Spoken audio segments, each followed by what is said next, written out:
गुरु ब्रह्म महिमा अलेख शरण।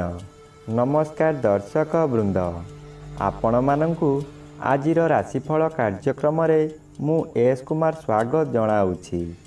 प्रतिदिन निजर राशिफल जानिबा पाई गुरुकृपा यूट्यूब चैनल को सब्सक्राइब करंतु और पाखरे थिबा बेल आइकन को प्रेस करी ऑल नोटिफिकेशन ऑन करी दियंतु, जहा फଳରେ आमे जेतेबेले वीडियो अपलोड करिवो प्रथमे आपण वीडियो देखि पारिबे। आमर यही वीडियो रे आपण संपूर्ण पंचांग सहित मेष ठारू मीन पर्यंत 12 गोटी राशिर राशिफल विषय रे जानि पारिबे। वीडियो को दयाकरी शेष पर्यंत देखंतु। वीडियोटी भल लागिथिले वीडियो को लाइक करंतु एवं आपणक प्रियजन पाखु शेयर करी जणांतु। एबे आसंतु जानिबा आज दिनर संपूर्ण पंचांग विषय। आज 2026 मसीहा फेब्रुआरी मास 1 तारिख रविवार, दिल्ली स्वराब्द सन 1433 साल, स्वाधीन भारताब्द 79 वर्ष, महिमाद 199 वर्ष। उत्कल गजपति श्री श्री गजपति दिव्यसिंहदेव महाराजांकर 69 अंक। सौरस्व माघ मास 19 दिन, चांद्रमते माघ पूर्णिमा तिथि, शेष रात्रि 3 घंटा 28 मिनिट पर्यंत। आजिर सूर्योदय विरजा क्षेत्र को 6 घंटा 24 मिनिट, मकर लग्न 2 दंड 39 लिता गते उदय। आजिर सूर्यास्त विरजा क्षेत्र को 5 घंटा 33 मिनिट, कर्कट लग्न 3 दंड 26 लिता गते अस्त। आज कर्कट चंद्र 60 दंड, पुष्या नक्षत्र रात्रि 11 घंटा 58 मिनिट पर्यंत। आज जन्मित शिशुर कर्कट राशि विप्रवर्ण देवगण, रात्रि 11 घंटा 58 मिनिट गते दानवगण। आज मृत व्यक्तिर 1 पाद पुष्कर दोष। निषिद्ध खाद्य आज आमिष, बिरी, मसूर, अदा, निम्ब और दग्धद्रव्य भोजन निषेध अटे। आजिर अमृत जोग दिवा 7 घंटा 10 मिनिट गते 10 घंटा 24 मिनिट मध्य एवं रात्रि 7 घंटा 9 मिनिट गते 8 घंटा 40 मिनिट मध्य। आजिर महेंद्र जोग प्रातरु दिवा 7 घंटा 11 मिनिट मध्य एवं संध्या 6 घंटा 22 मिनिट गते रात्रि 7 घंटा 9 मिनिट मध्य एवं रात्रि 11 घंटा 57 मिनिट गते 2 घंटा 34 मिनिट मध्य। आजिर काल बेला एवं बार बेला दिवा 11 घंटा 4 मिनिट गते अपराह्न 3 घंटा 12 मिनिट मध्य।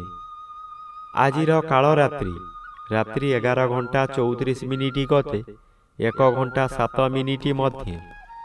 आजिर राहु काल अपराह्न 4 घंटा 30 मिनिट ठारू संध्या 6 घंटा मध्य। आजिर घात चंद्र नाही, घात नक्षत्र नाही, घात तिथि नाही। मेष राशिर घात 12। प्रिय बंधुगण, एबे आसंतु जानिबा मेष ठारू मीन पर्यंत 12 गोटी राशिर राशिफल विषय रे। राशिचक्रर प्रथम राशि मेष राशि। आज मेष राशि जन्मित व्यक्ति मानक सकाशे चतुर्थ चंद्र अन्य ग्रह द्वारा बाधा पाउथिबारु आज बेसी विचलित लागिब नाही। धैर्यर सहित आगकू आगकू माड़ी जिबे। अर्थ आसिबार बाट फिटी जीव, किंतु तत्क्षणात् मिलिब नाही। चाकरी करुथिबा व्यक्ति माने शुभ खबर पाई आनंदित हेबे। चतुर्थ स्थान विद्या स्थान और मातृस्थान होइथिबारु मातृ सहित किछि कथा कटाकटी होई पारे। आज विद्यार्थी माने विद्यारे उन्नति करिबे। एबे आसंतु जानिबा राशिचक्रर द्वितीय राशि वृष राशि विषय रे। आज वृष राशि जन्मित व्यक्ति मानक सकाशे तृतीय चंद्र बाधा प्राप्त अछंती, अशुभ फल प्रदान करिबे। आज चातक पक्षी सदृश्य हेबा काम आपणकर हेब नाही। जेउ अर्थ आसिबार थिला ताहा स्थगित रही जीव, कामरे विलंब देखा देव। अचानक काहा सहित कलह हेबा किछि असंभव नुहे। मनर बल भांगी जीव, दुर्बल अनुभव करिबे। ଅପରାହ୍ନଠାରୁ ଶରୀର ମାନ୍ଦା ଲାଗିବା କାରଣରୁ ଶୋଇ ରହିବେ। ସମୟ ଅଯଥାରେ ବର୍ବାଦ ହେବ। ଏବେ ଆସନ୍ତୁ ଜାଣିବା ରାଶିଚକ୍ରର ତୃତୀୟ ରାଶି ମିଥୁନ ରାଶି ବିଷୟରେ। ଆଜି ମିଥୁନ ରାଶି ଜନ୍ମିତ ବ୍ୟକ୍ତିମାନଙ୍କ ସକାଶେ ଦ୍ୱିତୀୟ ଚନ୍ଦ୍ର ଅନ୍ୟ ଗ୍ରହ ଦ୍ୱାରା ବାଧା ପାଉଥିବାରୁ ଅଶୁଭ ଫଳ ପ୍ରଦାନ କରିବେ। ଆଜି ଆପଣ ବହୁ ସମାଲୋଚନାର ଶିକାର ହୋଇପାରନ୍ତି। ଆପଣ ଯେଉଁ କାର୍ଯ୍ୟ କରିବେ ତହିଁରେ ପ୍ରତ୍ୟେକ ବ୍ୟକ୍ତି ପ୍ରବଳ ବିରୋଧ କରିବେ। ଏହି ସମୟରେ ଆପଣଙ୍କର ନାସା କର୍ଣ୍ଣ ଚକ୍ଷୁ ଆଦିରେ ଆଘାତ ଲାଗିପାରେ। ସାମାନ୍ୟ କଥାରେ ଆପଣ ଉତ୍ତେଜିତ ହୋଇଯିବେ ଓ ନିଜ ଜିଦ୍ ରଖିବାକୁ ଯାଇ ବହୁତ ଅର୍ଥହାନି କରିବେ। ଏବେ ଆସନ୍ତୁ ଜାଣିବା ରାଶିଚକ୍ରର ଚତୁର୍ଥ ରାଶି କର୍କଟ ରାଶି ବିଷୟରେ। ଆଜି କର୍କଟ ରାଶି ଜନ୍ମିତ ବ୍ୟକ୍ତିମାନଙ୍କ ସକାଶେ ସପ୍ତମ ରବି ବାଧାପ୍ରାପ୍ତ ଅଛନ୍ତି। ଅଶୁଭ ଫଳ କମ୍ ମିଳିବ। ଶ୍ରୀଚନ୍ଦ୍ର ଗୋଚର କରୁଥିବାରୁ କିଛି ଶୁଭ ଫଳ ମିଳିବ।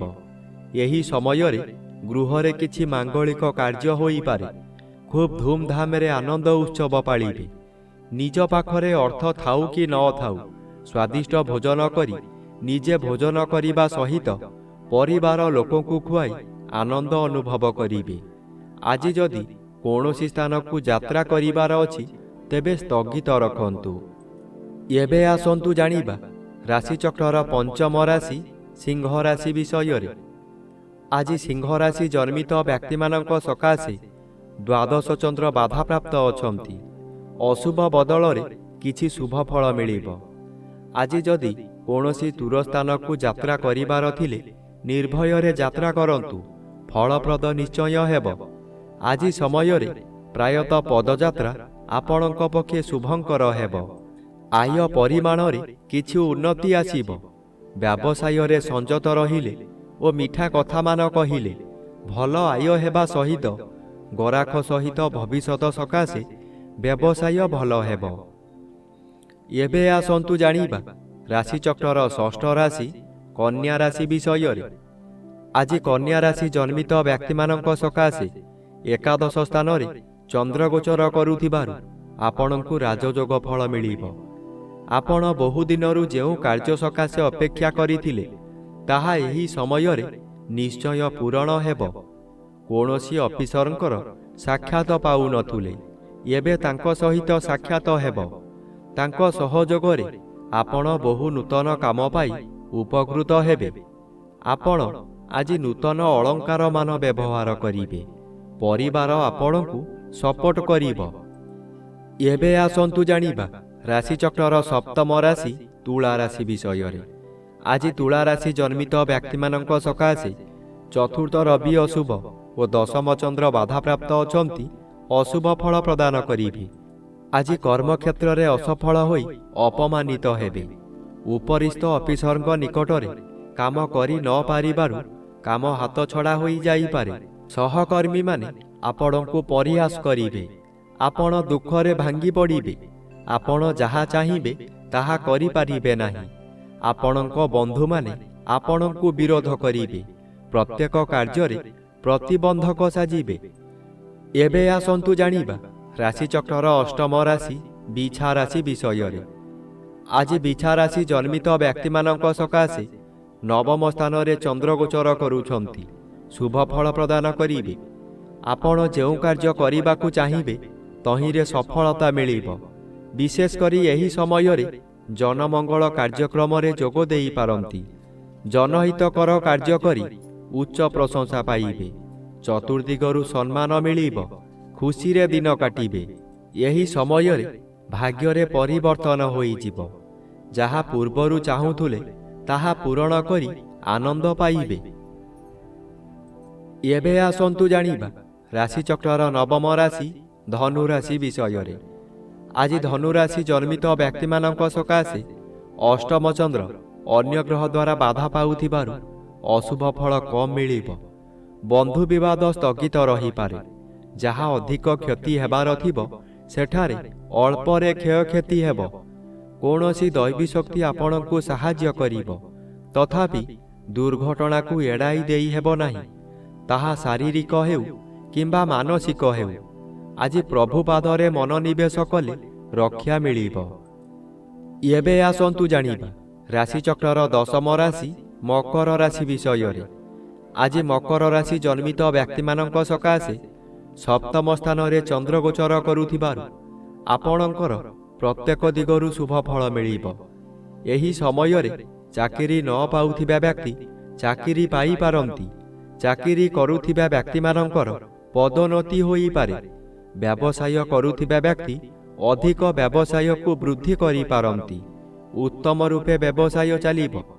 ଆଶାଠାରୁ ଅଧିକ ଲାଭ କରିବେ। ପରିବାରକୁ ନୂତନ ବନ୍ଧୁ ଆସିପାରନ୍ତି। ଆଜି ଅବିବାହିତ ମାନଙ୍କର ବିବାହ ପ୍ରସ୍ତାବ ଆସିପାରେ।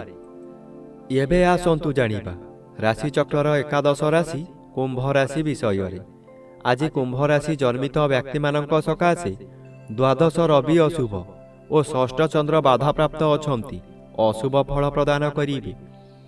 ଏହି ସମୟରେ ଶତ୍ରୁମାନେ ଦୂରରେ ରହି ଗୁପ୍ତରେ ଆକ୍ରମଣ କରିବେ। ଆପଣ ତାହା ନ ଜାଣି ବିଶ୍ୱାସ କରି ବହୁ ହଇରାଣ ହେବେ। ବ୍ୟବସାୟ କ୍ଷେତ୍ରରେ ଏପରି କରିବେ ଯାହାକି ଆପଣ ଯେତେ ଚେଷ୍ଟା କଲେ ମଧ୍ୟ ଲାଭବାନ ହୋଇପାରିବେ ନାହିଁ। କ'ଣ ହେଉଛି ବୋଲି ବୁଝିଲା ବେଳକୁ ଆପଣଙ୍କର ବହୁ କ୍ଷତି ହୋଇସାରିଥିବ। ଏବେ ଆସନ୍ତୁ ଜାଣିବା ରାଶିଚକ୍ରର ଦ୍ୱାଦଶ ବା ଶେଷ ରାଶି ମୀନ ରାଶି ବିଷୟରେ। ଆଜି ମୀନ ରାଶି ଜନ୍ମିତ ବ୍ୟକ୍ତିମାନଙ୍କ ସକାଶେ ପଞ୍ଚମ ସ୍ଥାନରେ ଚନ୍ଦ୍ର ଗୋଚର କରୁଛନ୍ତି। ଶୁକ୍ଳପକ୍ଷ ପଞ୍ଚମ ଚନ୍ଦ୍ର ବଳବାନ ଚନ୍ଦ୍ର। ଆଜି ଆପଣଙ୍କର ଜ୍ଞାନ ବହୁ ଗୁଣରେ ବଢ଼ିଯିବ। ମସ୍ତିଷ୍କ ଥଣ୍ଡା ରହିବା କାରଣରୁ ପ୍ରତ୍ୟେକ କାର୍ଯ୍ୟ କରିବା ପୂର୍ବରୁ ଭଲ ଭାବରେ ଚିନ୍ତା କରିବେ। ଆଜି ବିଦ୍ୟାର୍ଥୀମାନେ ଯାହା ପାଠ ପଢ଼ିବେ ତାହା ସବୁଦିନ ସକାଶେ ମନ ମଧ୍ୟରେ ଛାପି ହୋଇ ରହିଯିବ। ଏହି ସମୟରେ ପ୍ରବଳ କ୍ଷୁଧା ଜାତ ହେବ। ଭଲ ଭଲ ଜିନିଷ ତଥା ଗରିଷ୍ଠ ଖାଦ୍ୟ ଖାଇ ପେଟ ରୋଗର ମୂଳ ଦୁଆ ପଡ଼ିବ।